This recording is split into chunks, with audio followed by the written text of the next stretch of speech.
Good morning, Alvin again. Well, today's ride is across to Hamilton to meet up with my friend Ken and Susan McGeady. Ken's going to come with me while I go for a ride and give me some pointers and help me improve my riding skills. So it's about an hour's ride across to Hamilton. I've taken my phone off here. Stands down.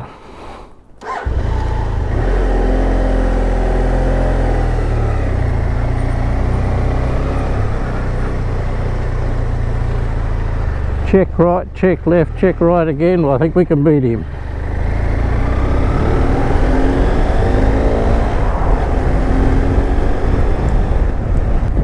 I've got 3 ride comfort modes on this bike. Sports, and that tightens it up for on the back roads and things.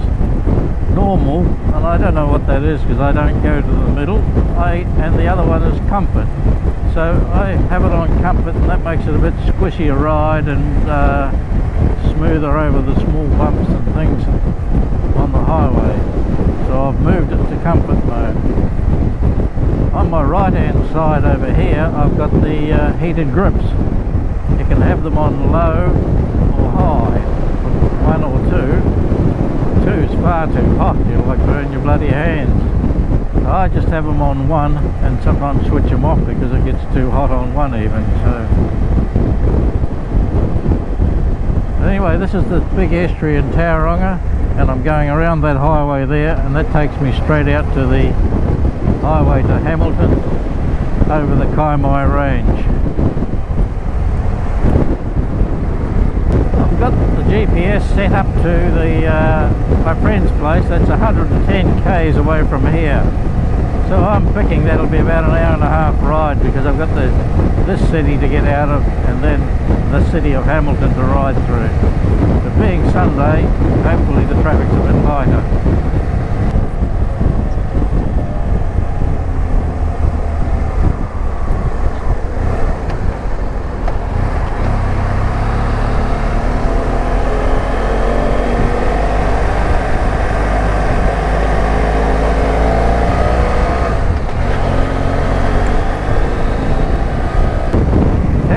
Got a good road network around. They're improving it all the time. Big roadworks going up the coast sides through Papamoa at the moment. It's one of the major seaports in the North Island.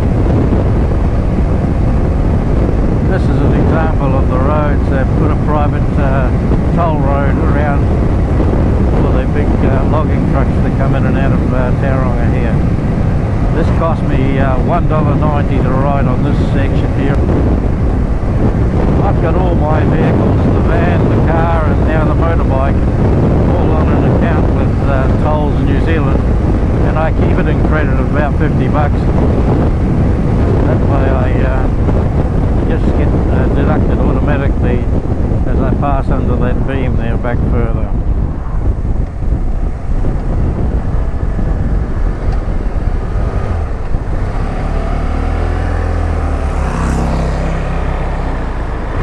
Let these go, our turn.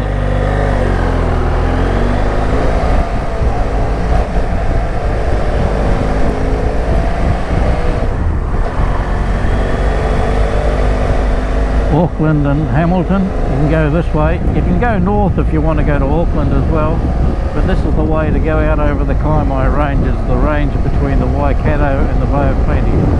There's a bit of rain up ahead, but it won't be too bad, I don't think. Forecast was okay, you know, it is spring weather and you just have to take what you get.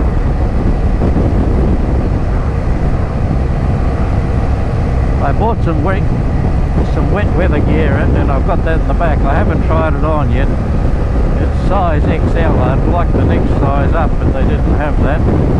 But for the price of it, only $35 or something from Bunnings, I thought, well, we'll give that a go and see how that works. Because invariably you pick your days to ride rather than just, but the chances are you do get caught out sometimes.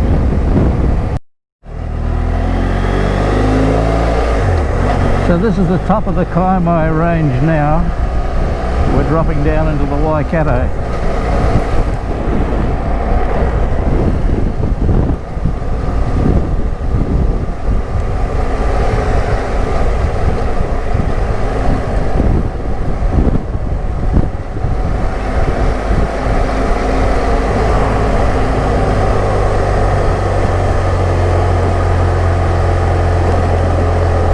It's not a steep grade by any means, but it's the potential for oil and rubbish to be on this road is pretty high. A big truck dribbling oil, or they go down here on the brake, and so things could be dribbling out. Not so bad on a Sunday, I suppose.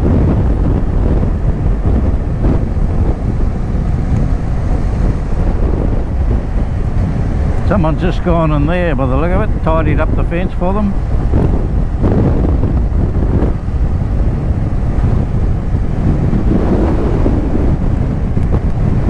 It's quite blustery. The wind's coming hooling from the...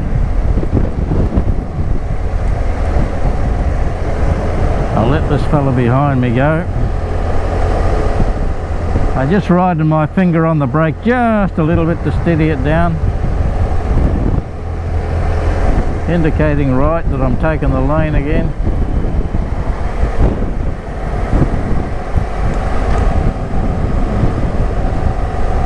They can wait a couple of minutes while I go down here nice and steady.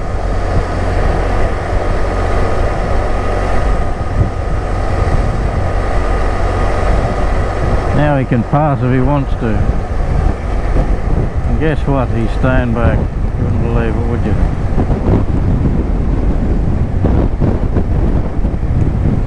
The camera's deceptive. It doesn't show you the drop that's going on here.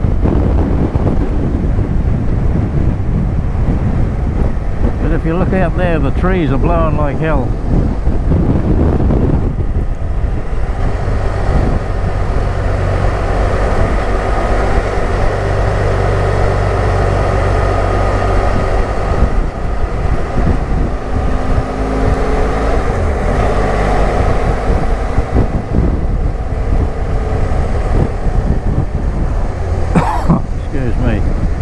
Two cars behind me, but they can stay there.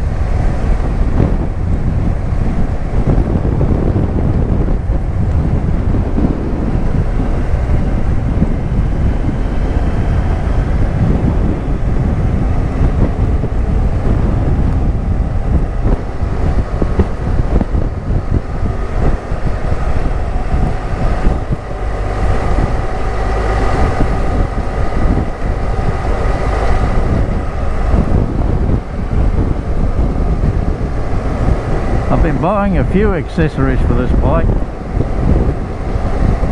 and 3 of them are coming into play today.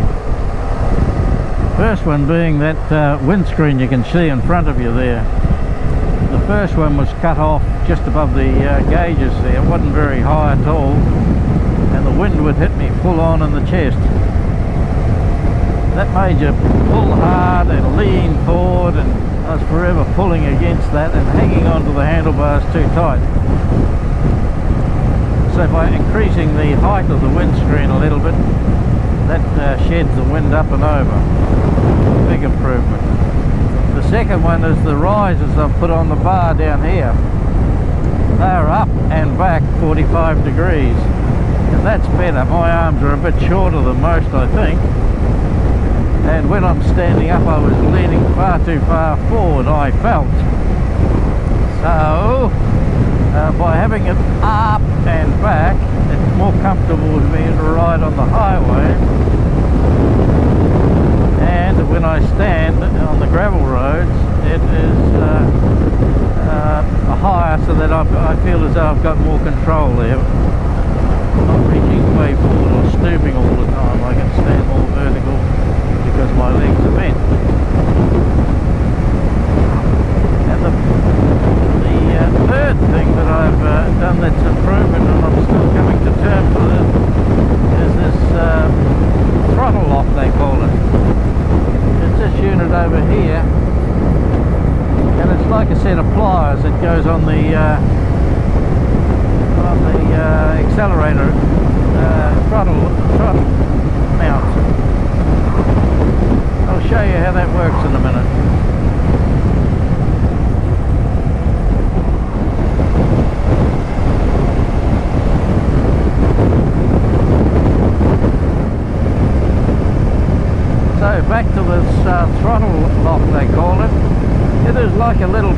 pliers that just clamp and hold the throttle in the position you set. It seems to work better on a warm, hot day than it does on a cold day like today.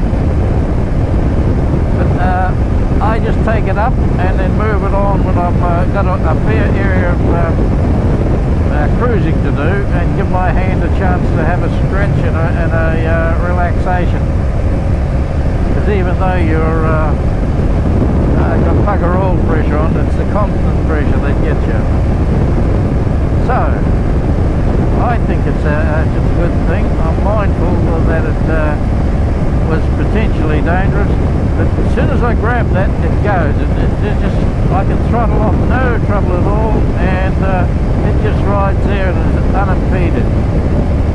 I think it's a good addition, but I use it with caution. I don't use it in corners and things like that. It's best just on a highway like I've got here now, straight down here, coming into Cambridge, which is up here another 20 odd k's. I think it's safer than having a cramp in your hand and a burning sensation in your nuke there as you're coming into traffic. Anyway, that's my opinion. Monday morning. I'm in the process of getting my warrant of fitness for the van here. Two little things came up. The front wheel bearings are a bit grumbly and I'm going to replace those, and the linings are getting down, but here's the chance to do them now.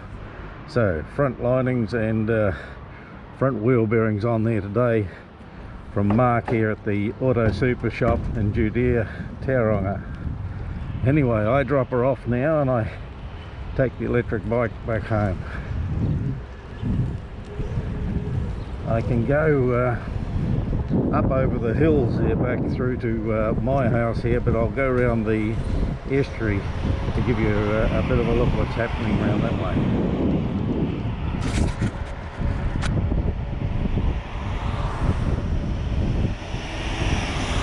So I just ride to the front of the queue here and then ride shotgun on this truck here as he goes round, and he can protect me if any idiot's coming through. There you go, I didn't have the turbo on. He's away now.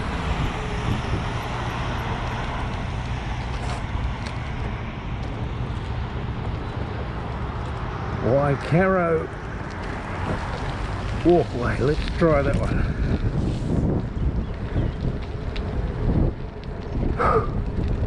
So that's the industrial estate of Judea that's behind me now, where I've dropped the vehicle off.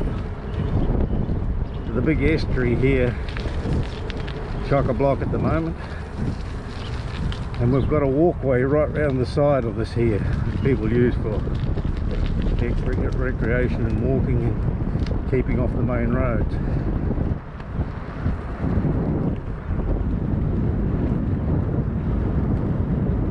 That's the main solver point way down here.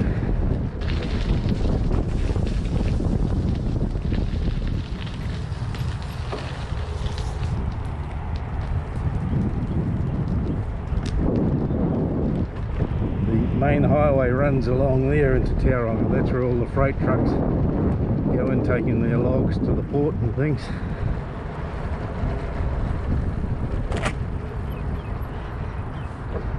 Morning. I haven't got a bell on this bike, so I just dragged my foot on the plastic and they jump to attention then.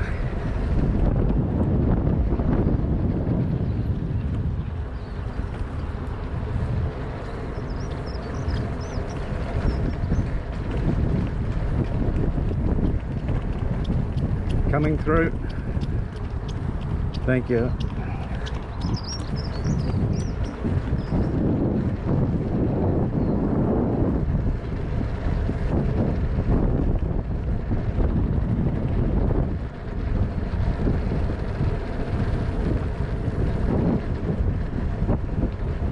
Up to my right there's a small island in the middle of the estuary. It'll become more obvious as I get along. It's just here. There is a causeway out to it, but it is a a burial site. The Maoris have got a cemetery and a burial site. Tapu, meaning you don't go there. You can't see the road out there today, but I think it is, yes, there it is there.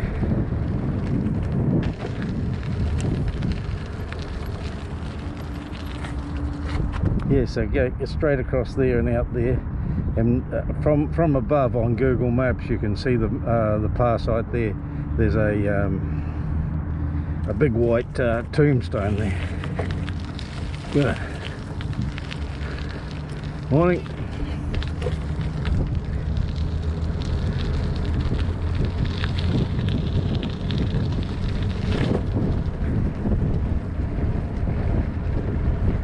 So this electric bike has got different modes that you can be in, how much energy you want to expend. Let's go back a few and I can read them to you. You can have it off and then it becomes a normal bike. The next one is eco mode, and that just gives you a little bit of assist, but you're doing the majority of the work. What's the next one today? Touring mode is what they call the next one, and I'm in touring mode now, and it's dead easy going across the flats here. Just dragged my foot to let her know that I'm coming. She's got hearing aids on.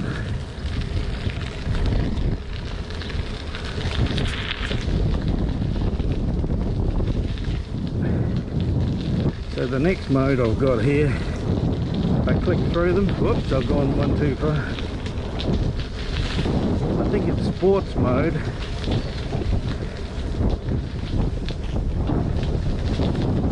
And I'm in sports mode now. This is a slight uphill piece here, and I can feel my heart rate going up, and I can feel my breathing extending. That's what we go for bike rides for, really, isn't it? To get a bit of a pump up in the morning.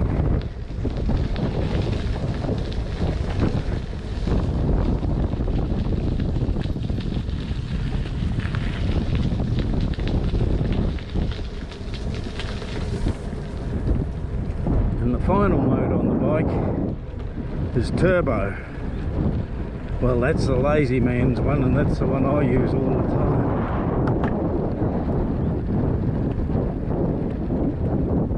Barely have to turn the pedals to get assistance. You do have to pedal assist, but I barely have to put pressure on the pedal, and I'm up to 30 k's just like that. Well, I can't do 30 k's out here on the boardwalk, but one time I was coming around this corner here and the bloody camera fell off, and I looked for ages all along that side there for my camera. I thought, where the hell did it go? In amongst the mangroves, you know, you couldn't see it very easy in the light that was there. So I thought, bugger it, I have to come back when the tide's right out and there's no water there. I did that, and then I was about to give up. I thought I couldn't find her.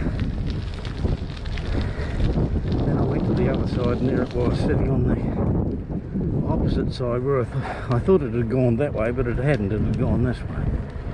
So you've got to explore all options. I'm going to stop just up here a bit, and I'll show you this island out to the middle here where these cemeteries are.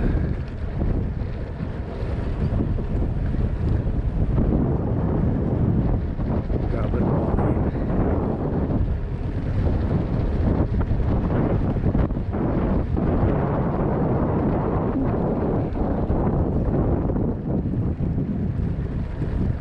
Thank you.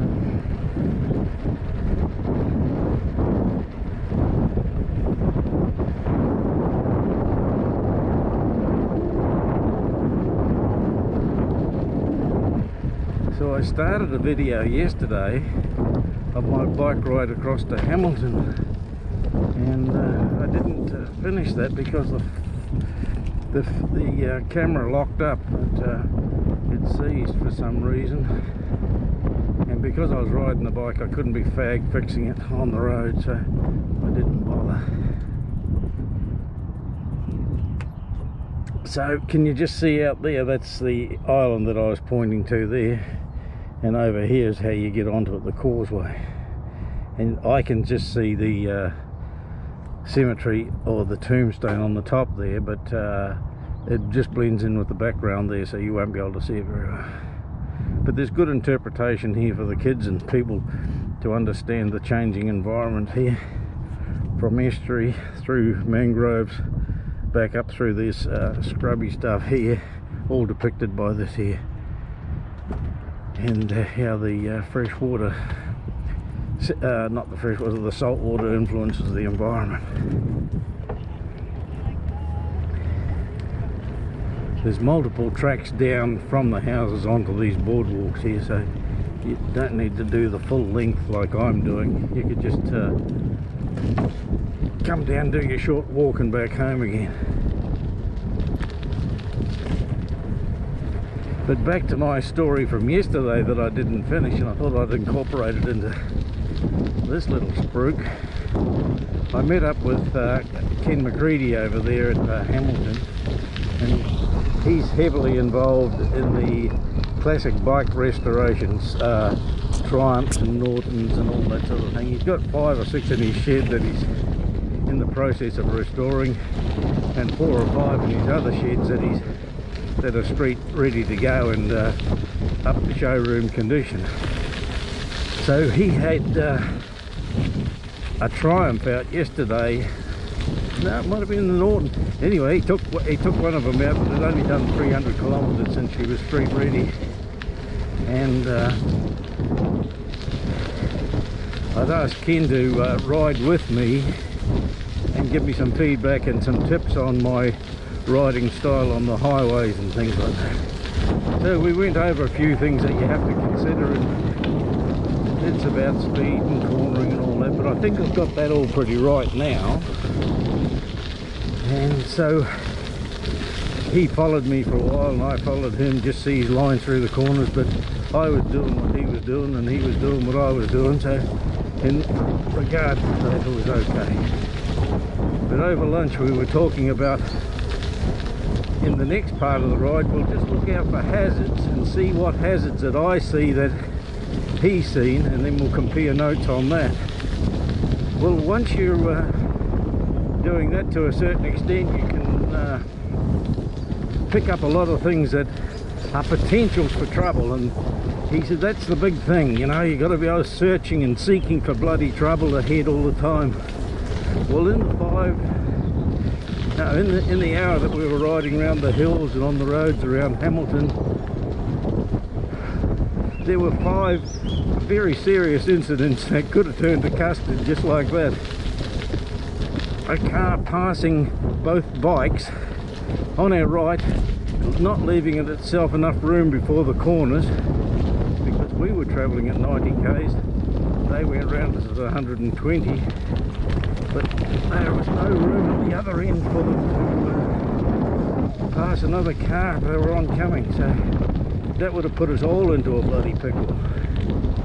Another one was a young fella on a great big Harley Davidson with big fat tyres, just in shorts, and he did have a helmet on, but he had it tapped out and it was on tiptoes of going around a car, but there was no room to move, he was cutting everything fine, and if anything had gone wrong, he would have, he had no clothes on, no protective gear or anything like that, so he was in trouble that way.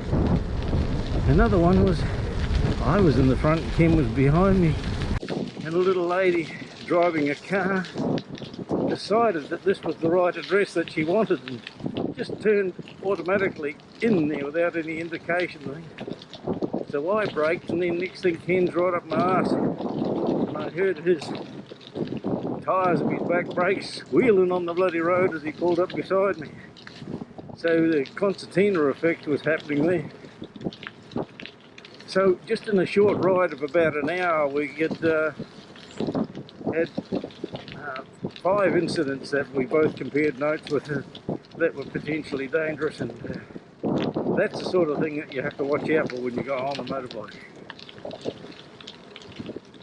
He was also saying that he organised classic bike tours around New Zealand, and some of the participants in the on the rally are riding far too close to the people in front of them, not in staggered formation, and they had the potential to slam in the back of these old bikes, and those older bikes, they can't stop and start as fast as the more modern stuff, so it's big trouble. He said they generally settle down after 3 or 4 days, and after 9 days they become tired and more settled about things. So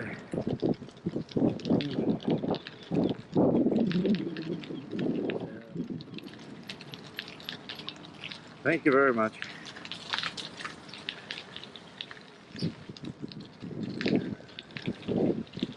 It's not much of a workout for me here with this electric bike. Anyway, we're out in the fresh air. I think that's pretty good.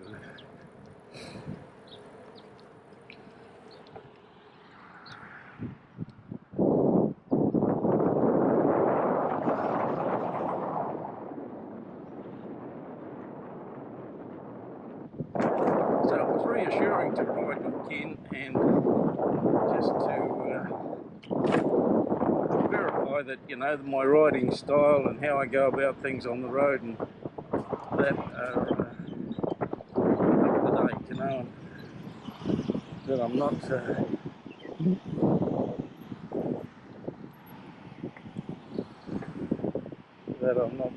too far off the mark.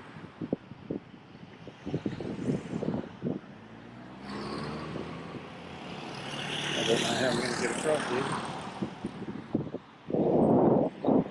I'm safe that way. Nothing going to happen here unless I make a bold move.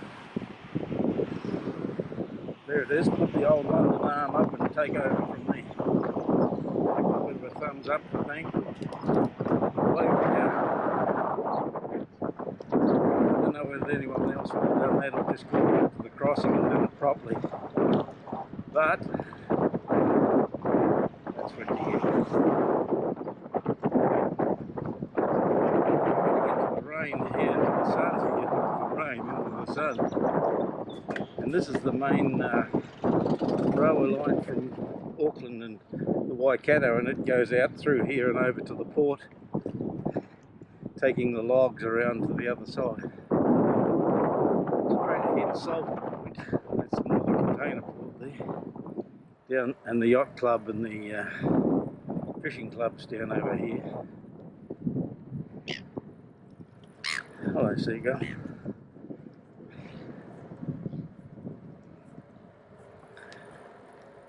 If we look way down the bottom there, that's the Kaimai Ranges way down the far end, and this is the estuary that goes right on down to Waihi, you know, way down the bottom.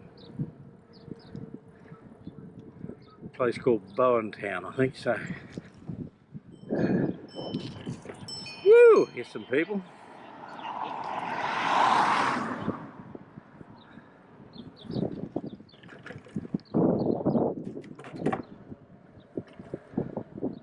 Must be jog easies or jazzercise or something.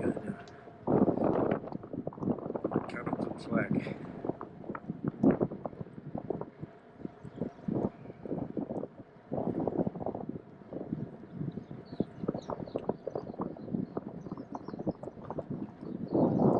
So this is all generally mud at low tide, but at high tide she comes right up and amongst the rocks here. Out to your right is Motokana Island. Coming through. Thank you. There's a ferry from a place called Omokaroa over to the island there.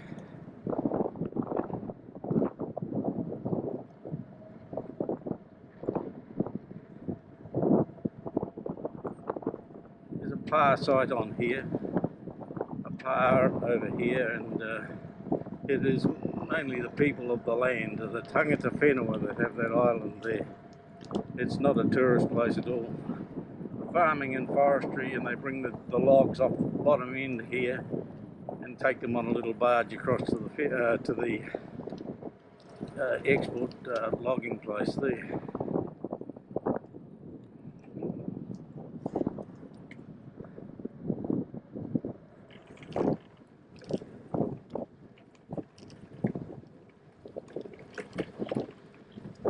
So kite surfing and like parasailing and all that sort of thing happens here. And this is where the kids come to learn how to do that in this shed here to the right. So when the tide's right and the wind's right, it pulls through here, and it's good stuff. You see them on the tip of their toes getting out there learning all that. So, what's that shed called? Terrong Yacht and Powered Boat Club Incorporated. That's their clubhouse where they've got their stuff.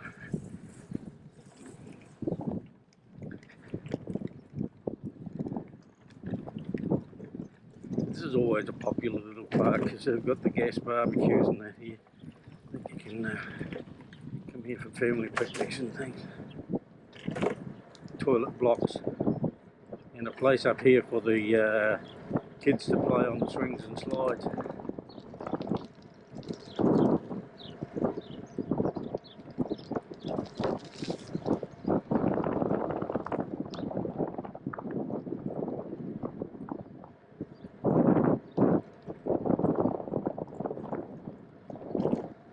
See, I'm in turbo mode here in top gear. We're doing 31 kilometers an hour along here.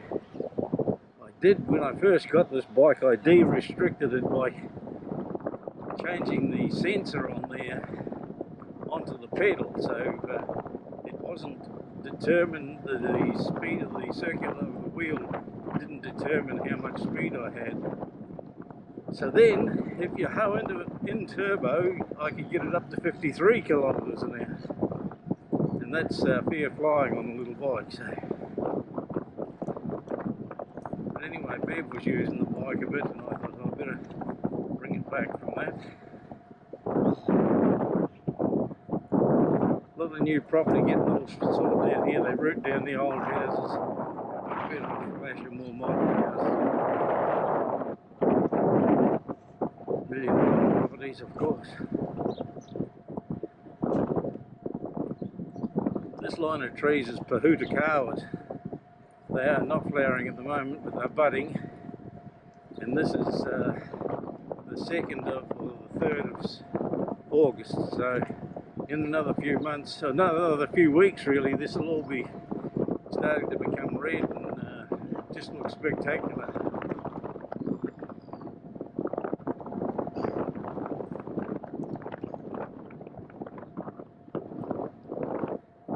You can park overnight in a couple of spots just there with a camper van, and they got toilet blocks there and all that sort of thing.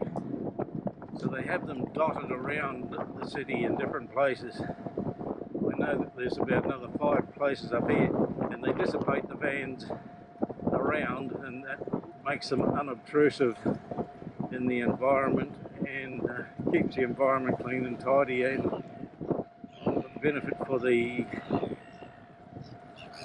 campers is that they get an isolated spot on their own, or nearly on their own.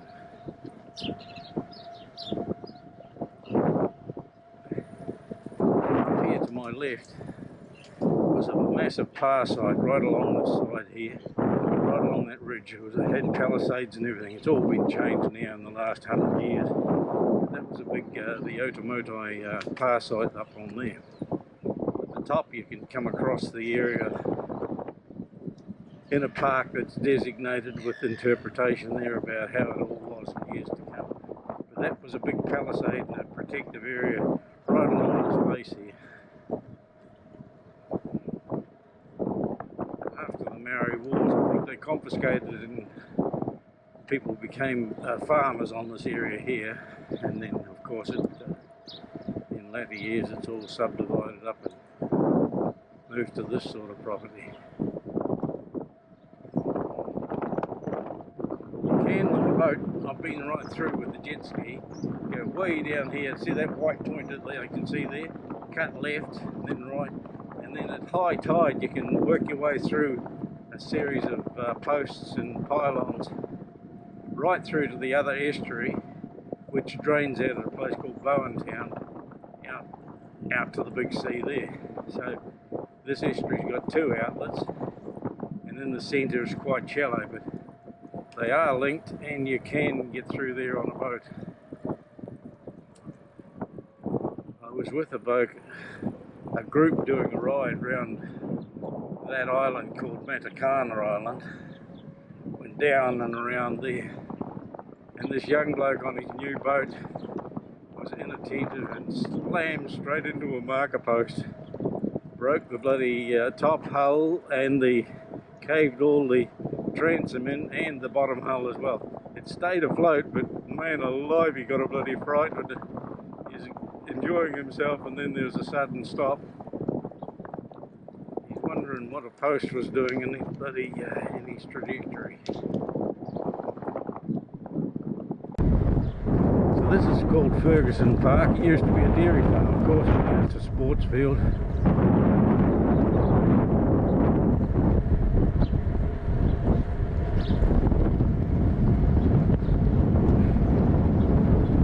Got a boat ramp here.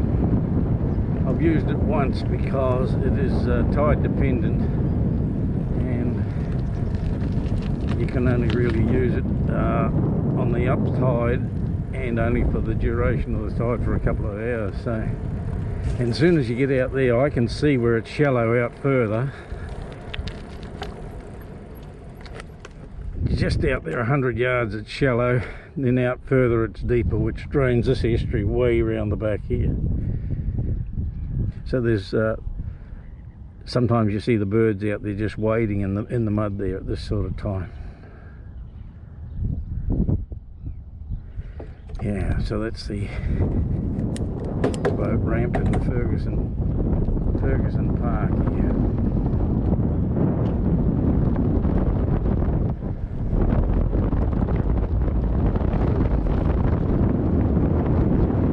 Very popular area. People come here and park it along here and having picnics and watching the water like you do.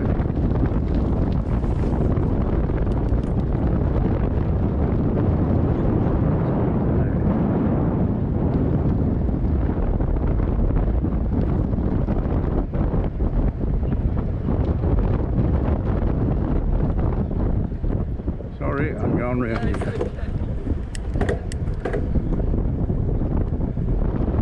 Go down a couple of gears to go up this hill even though I'm in turbo.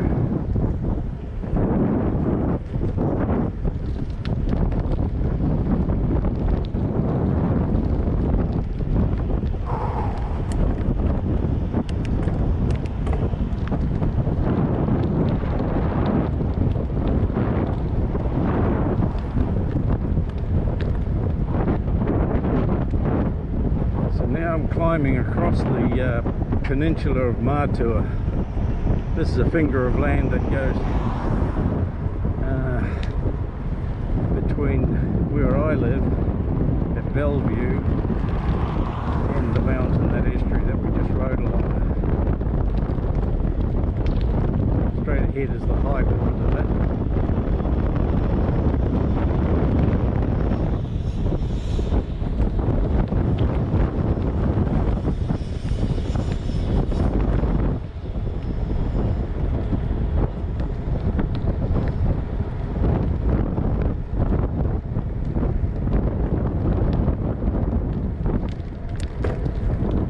Uphill here at the moment.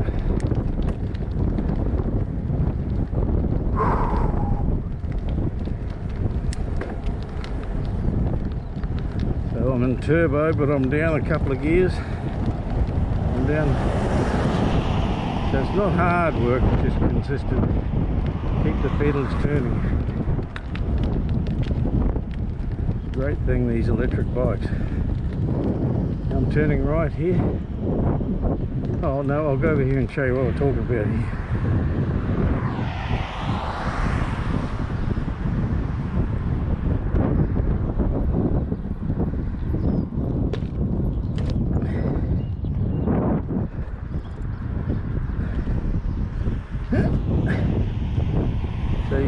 mentioned, this is the main road called Levers Road. It runs the full length of this peninsula, Martua. Got a rest home and aged care facility here.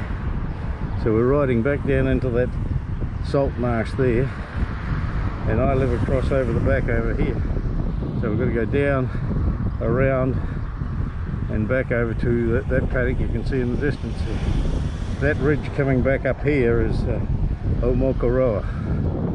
No, it's not, Alvin. That ridge coming down here is Otomotai. Otomotai, yeah. Right, that's the end of that story.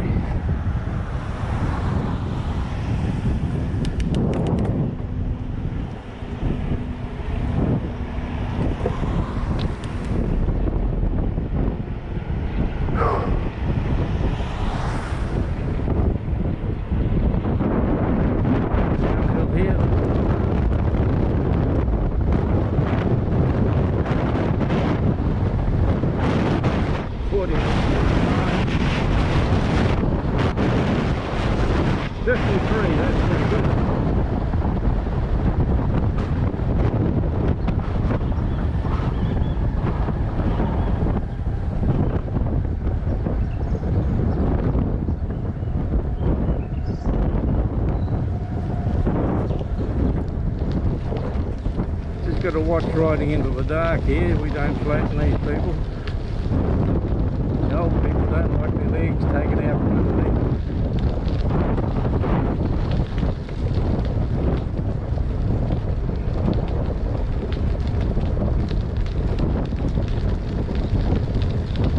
I suppose I've got to change my thinking. I'm one of the old people now.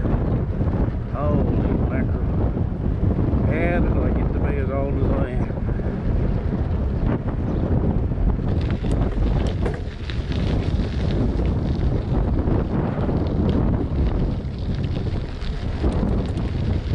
Good time of the year to go bird watching, because the birds sort of fly into the trees bereft of leaves, and so you can get a second chance to see what the hell it was.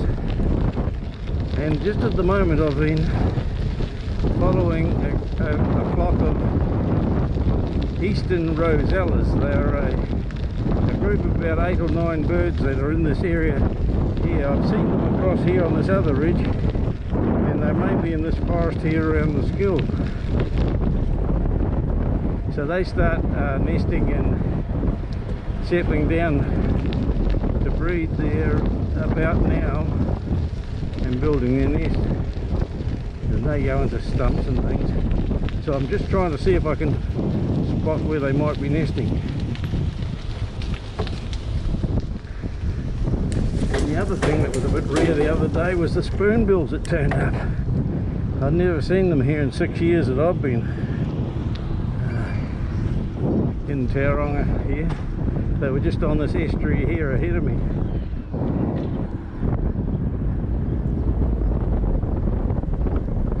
So the ducks are all mating up and are getting into pairs. The paradise ducks are lingering around. Sometimes you see just the male out on his own, and the hen is away sitting on the nests. The male being the big black one and the hen being the very colourful one with the paradise ducks. So I'm back home again, and now it's time for breakfast.